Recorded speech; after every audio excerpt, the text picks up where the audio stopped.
1 Yohanes 5 ayat yang ke-7 sampai ke-8 berkata, "Sebab ada 3 yang memberi kesaksian di dalam surga, Bapa, Firman, dan Roh Kudus, dan ketiganya adalah satu.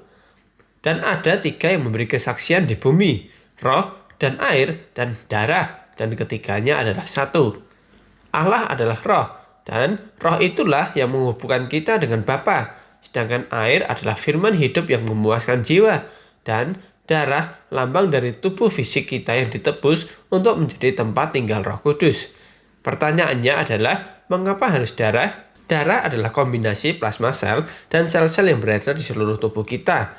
Darah mengalirkan zat-zat penting seperti oksigen ke organ dan sel tubuh kita. Bukan cuma itu, darah juga membawa zat-zat tak berguna dan sisa bahan kimia hasil metabolisme tubuh kita.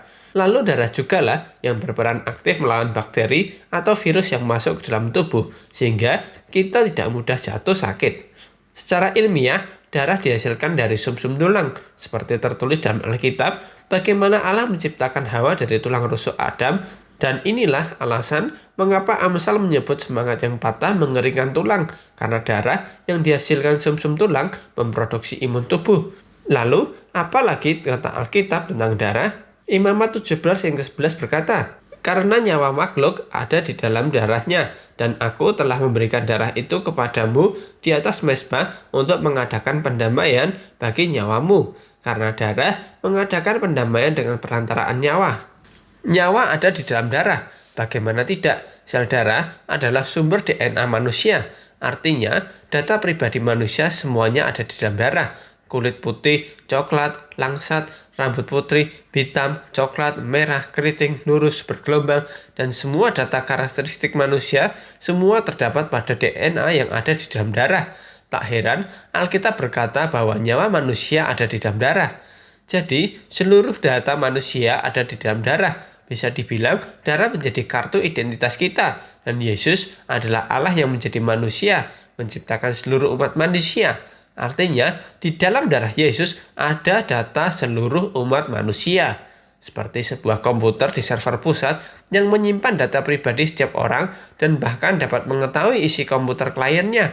Artinya, semua komputer terhubung pada komputer server dan tidak ada yang tersembunyi. Sama seperti manusia yang berbeda-beda, berada di belahan dunia manapun, bahasa yang berbeda, suku yang berbeda, semuanya terhubung dan terpusat oleh satu hal, yaitu darah Kristus.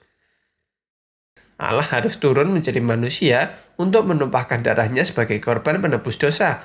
Tidak ada darah yang lebih berharga daripada darah Yesus. Manusia tanpa dosa, tak bercacat, kudus karena dialah Allah sendiri yang turun ke dunia dengan rupa manusia.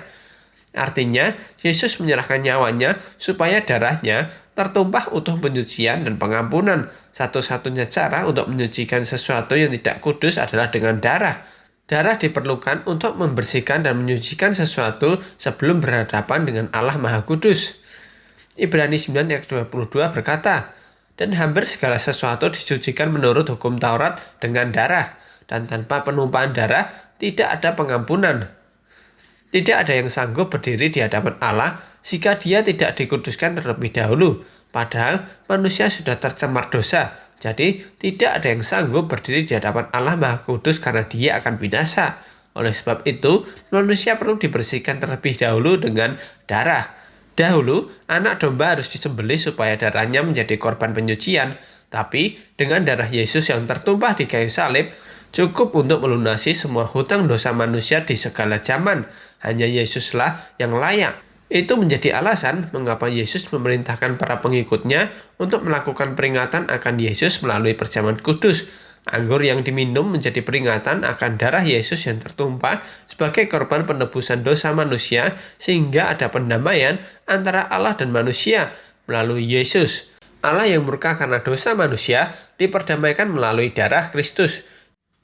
Matius 26 yang ke-27 sampai 28 berkata, "Sesudah itu ia mengambil cawan, mengucap syukur lalu memberikannya kepada mereka dan berkata, 'Minumlah kamu semua dari cawan ini, sebab inilah darahku, darah perjanjian yang ditumpahkan bagi banyak orang untuk pengampunan dosa. kita telah dibeli oleh darah yang mahal.